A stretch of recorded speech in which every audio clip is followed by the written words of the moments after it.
অনেক বছর আগে এক ছোট্ট গ্রামে বাস করত এক সৎ চাষি। তার নাম ছিল সঞ্জয়। সাদামাটা জীবন ছিল তার, কিন্তু সততাই ছিল তার সবচেয়ে বড় গুণ। একটি লোকের সাথে দেখা হল এবং সে তাকে বলল, প্রতিদিন ভোরে উঠে খেটে খাওয়া, এই তো আমার জীবন। জমিটাই আমার ধন। সঞ্জয় প্রতিদিন নিজের ক্ষেতে লাঙল চালাত, ফসল ফলাত আর নিজের ছোট্ট সংসার চালাত। সে কখনো অন্যের কোনো জিনিসে লোভ করত না। একদিন সঞ্জয় জমিতে লাঙল চালাতে গিয়ে কিছু খুঁজে পায়। টং করে একটা শব্দ হয়। সঞ্জয় চমকে ওঠে। আরে, এটা কি? মাটির নিচে কিছু আছে যেন। সাবধানে ঘুরে খুঁজে বের করে দেখে একটা পুরনো ধাতব ঘড়া।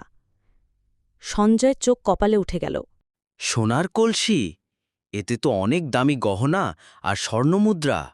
যে কেউ হলে এই ধন লুকিয়ে ফেলত, কিন্তু সঞ্জয় ভাবল, এটা নিশ্চয় কারো হারানো ধন। আমি এটা জমির মালিককে দিয়ে দেব।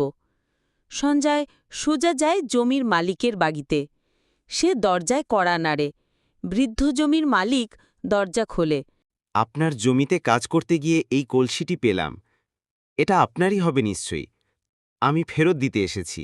জমির মালিক অবাক হয়ে গেল। তুমি এটা আমাকে দিচ্ছ? আজকাল তো মানুষ সামান্য জিনিস পেলে গিলে নেয়।